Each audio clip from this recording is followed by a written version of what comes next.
We all go through times when the weight of the world seems too much to bear, when the darkness envelops us so completely that we wonder if there is any light left to be found. It is in these moments that we often feel abandoned, forgotten, and lost, as though God has turned away from us.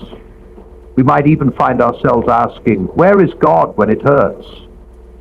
Why does he allow such suffering? But it is precisely in these darkest hours that we are called to see the greater truth, that God's plan is still at work, even in the pain. In the midst of our darkest moments, there is a profound temptation to believe that God has abandoned us. The weight of grief, loss, or despair can be so overwhelming that it seems as though we have been left to face it alone. We might cry out in our pain, wondering where God is and why he allows such suffering. His presence, though sometimes hidden beneath the surface of our emotions and circumstances, is always there, even in the shadows. The feeling of abandonment can be one of the most difficult emotions to wrestle with, especially when we are facing a storm of personal loss, betrayal, or fear. In those moments, it's natural to ask, why would God allow this? Doesn't he love me? Why doesn't he take this pain away? These questions are not signs of a lack of faith, but rather the raw honesty of the human condition. The pain is real, and the questions that arise from it. However, the lie that often accompanies these questions is the assumption that God's love and presence are dependent on our circumstances being pleasant or peaceful. God's presence is not contingent on our comfort. Darkness in this sense becomes a place of transformation rather than abandonment. It is in the dark that we may be molded and shaped in ways we cannot see in the moment. We may not feel God's hand guiding us, but that does not mean it is not there. The challenge lies in trusting in his unseen presence, especially when it feels as though the world around us is falling apart. Scripture speaks to this truth repeatedly. In the Psalms, David often writes of feeling abandoned by God, crying out in his anguish, "Why have you forsaken me?" Yet in the same breath, he expresses his trust that God will deliver him. Even in his darkest moments, he recognizes that God is still near, even if his presence is not immediately felt. This paradox is part of the mystery of faith, that we can feel both abandoned and embraced at the same time. Our feelings of abandonment do not equate to the reality of God's abandonment. The feeling may be real. It's important to remember that even in times of great darkness, God is working. In our suffering, he is often doing something beneath the surface that we cannot yet comprehend. When we are overwhelmed by our circumstances, it can be difficult to see beyond the immediate pain to the greater work that is unfolding.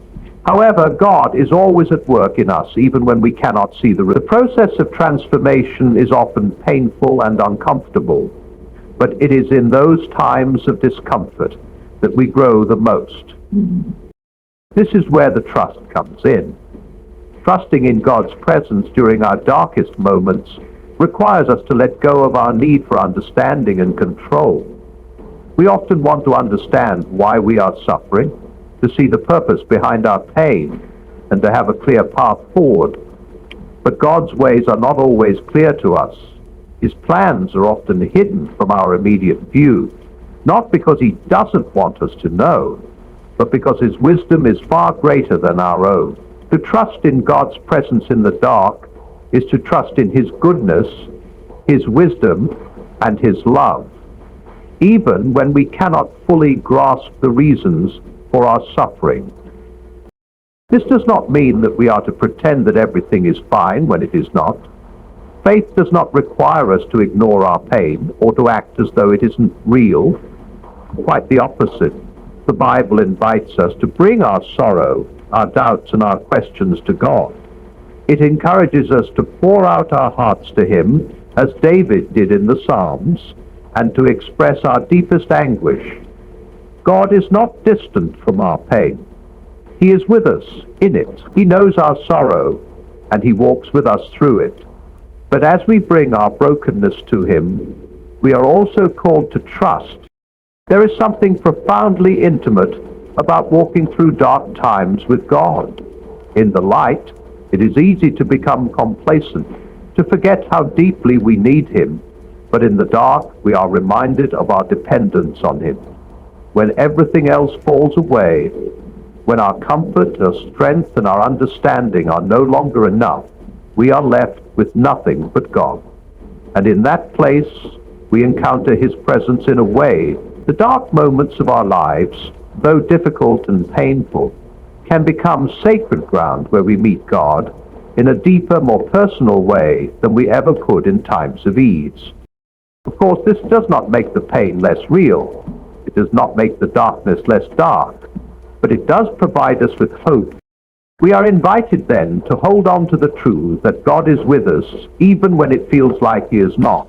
This is the paradox of the Christian life, that God is most profoundly present when we are most aware of our own weakness and need. And though the darkness may seem all-encompassing, it is in those very moments that God is often doing His most profound work within us. In times of darkness, we often find ourselves walking on uncertain paths, feeling as though we are surrounded by an impenetrable fog. It is precisely in these moments when the road ahead is obscured and the way forward seems impossible that we are called to trust. Trusting in God's plan is not always easy. The temptation is strong to try and make sense of everything, to wrestle with the uncertainties, and to find some form of control over our circumstances. Yet, it is in these moments of uncertainty that we are asked to let go of our need for understanding and surrender ourselves to a trust. Trusting in God's plan is not a call to passivity or resignation, but rather an invitation to actively place our hope and confidence in the God who knows all things. Life is unpredictable and the road ahead is often unclear. There are seasons when we feel as though we are walking through a wilderness, unsure of which direction to take, unsure of what lies ahead. These seasons can be filled with fear, doubt, and confusion. And it is in these times that trusting in God becomes a choice. It is a choice to believe that, even when we cannot see the way forward, God is still at work in our lives, leading us with a wisdom and love that transcends our understanding. Trusting in God means acknowledging that there are things beyond our control and that we are not the ultimate authors of our story. It requires us to let go of our desire to understand everything and to accept that we may not always have the answers we seek. Our limited perspective as human beings often leads us to think that we need to know the details, that we need to understand why things are happening the way they are. But God's wisdom is far beyond ours, and His plans for us are often much grander than we can imagine. Trusting in Him means surrendering our need to know everything and allowing Him to lead us, even in the midst of uncertainty. In the Bible, we are reminded time and time again that God's plans are good, even when we cannot see how they are unfolding. Isaiah 55:8 and 9 tells us, "For my thoughts are not your thoughts, neither are your ways my ways, declares the Lord. As the heavens are higher than the earth, so are my ways higher than your ways, and my thoughts than your thoughts." This passage reminds us that our understanding is limited, but God's understanding is infinite. What may seem like a detour, a delay, or even a setback in our lives may in fact be part of a much larger divine plan that we cannot yet see. Trusting in God's plan requires us to have faith in His greater vision for our lives, a vision that is shaped by His perfect wisdom and love. There will always be moments when life seems chaotic, when things fall apart, or when we are faced with difficult decisions and painful circumstances.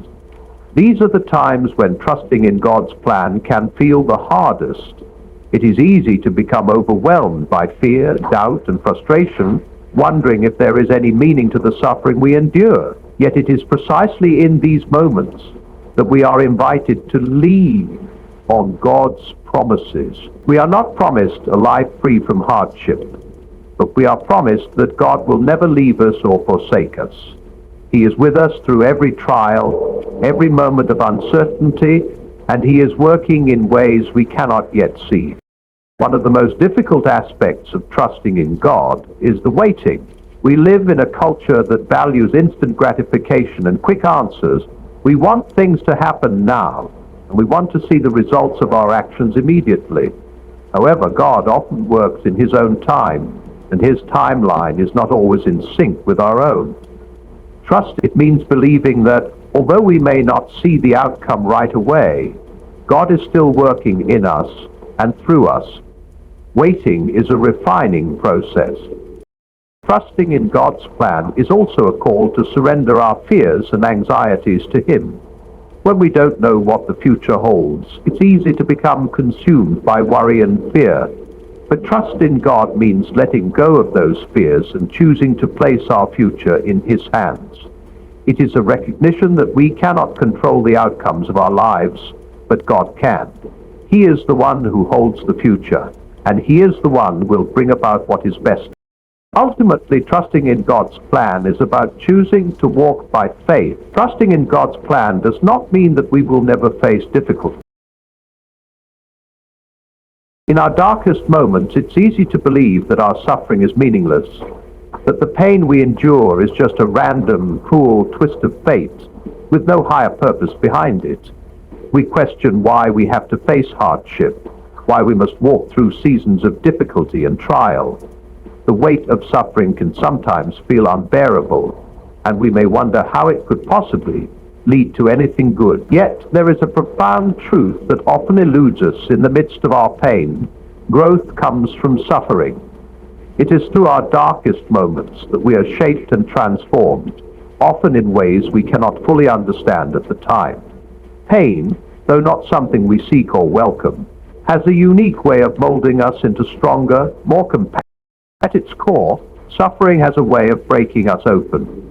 It strips away the things that we hold on to so tightly, the illusions of control, the masks we wear to protect ourselves, the false sense of security we placed in external circumstances. It's in these moments of brokenness that we encounter a deeper part of who we are, and more importantly, who we are meant to become. When we go through difficult times, it can feel as though we are being tested beyond our limits. We may ask ourselves, how much more can I endure? James 1:2-4 reminds us, "Consider it pure joy, my brothers and sisters, whenever you face trials of many kinds, because you know that the testing of your faith produces perseverance. Let perseverance finish its work, so that you may be mature and complete, not lacking anything." It is through the testing of our faith, through the trials we endure, that we develop perseverance. And perseverance, in turn, shapes us into individuals who are more resilient and more equipped to handle life's challenges. Without these trials, we would never have the opportunity to develop the kind of strength that comes from enduring hardship. As we walk through suffering, we may find ourselves becoming more empathetic toward others. Pain has a way of opening our hearts to the struggles of those around us in a way that nothing else can. When we have experienced loss, betrayal, or fear, we are able to better understand the pain of others who walk similar paths. In this sense, suffering has the potential to deepen our compassion and our ability to relate to others. It is through our own struggles that we learn the value of kindness, understanding, and support.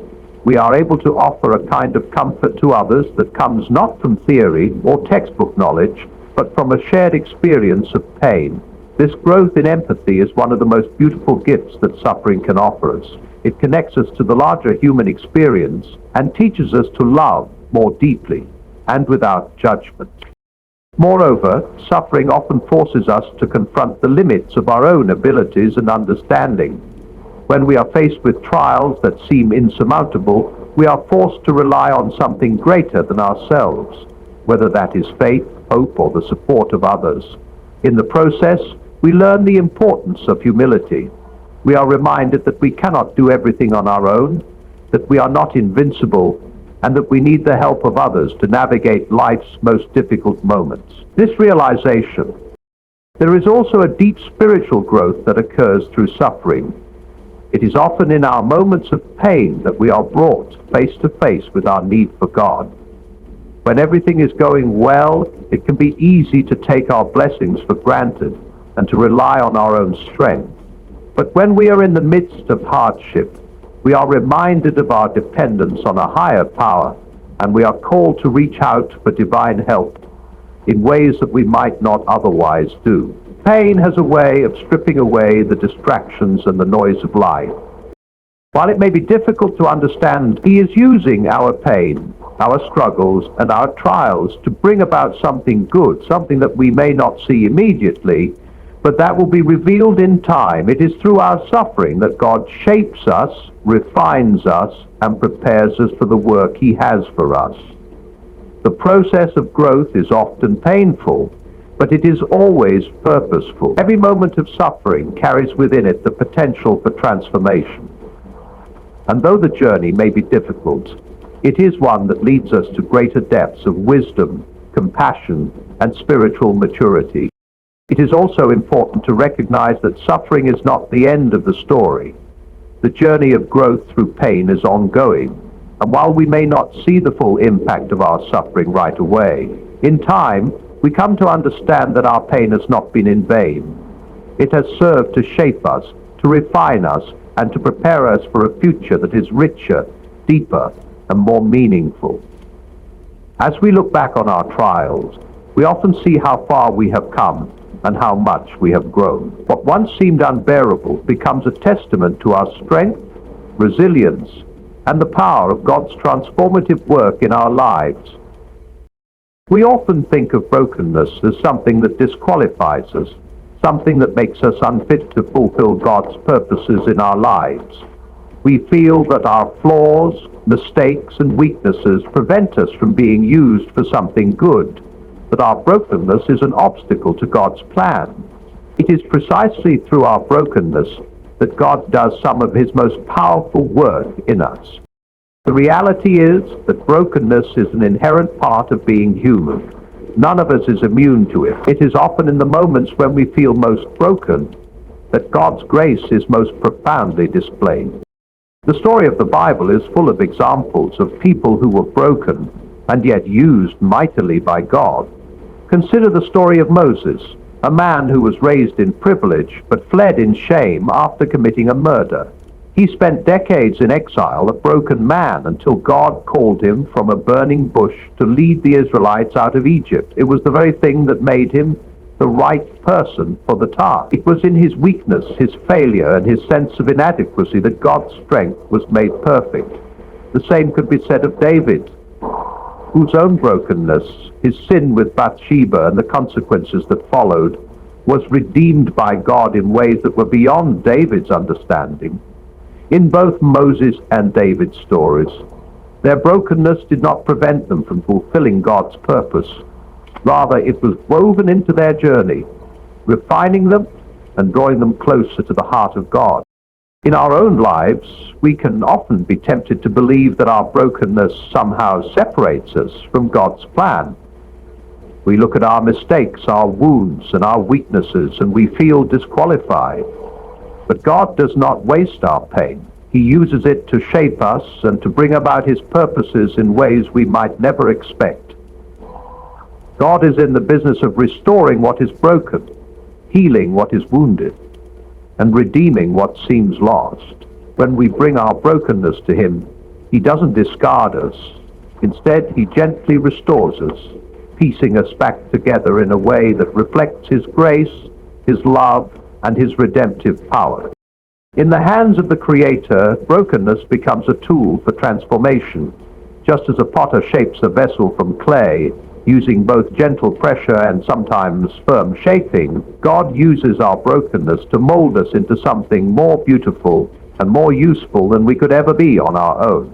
The process can be painful, but it is also necessary. We cannot be fully formed without some measure of breaking, some testing, some refining. It is through the breaking that the beauty of what God is creating in us begins to emerge. In the same way that gold is refined in the fire, our character is refined through the trials and brokenness that we face. Moreover, our brokenness makes us more compassionate toward others.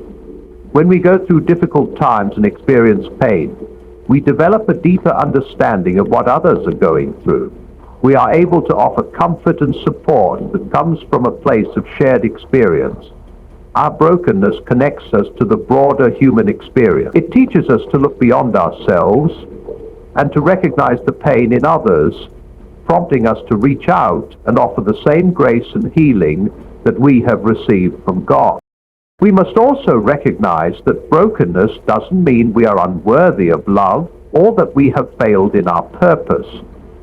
There is no shame in being broken. In fact, it is through our brokenness that God's love is most clearly displayed. His love is not conditional upon our perfection, but upon His grace. God loves us not because we are flawless, but because He is gracious. Our brokenness does not make us unworthy of His love or His calling. Instead, it draws us nearer to Him. For it is in our brokenness that we are most aware of our need for His love and His grace. The idea of redemption through brokenness is not just a spiritual truth, it is a deeply practical one. We can learn to embrace our brokenness, to bring it to God, and allow Him to work in us through it. This does not mean that we deny our pain or that we pretend everything is okay when it is not. When we do this, we are acknowledging that we cannot fix ourselves, that we need His help, and that we trust Him to heal us and make us whole again. God does not expect us to be perfect. He simply asks us to bring our brokenness to Him and allow Him to restore us. Through our brokenness, it is through our brokenness that God's glory shines the brightest.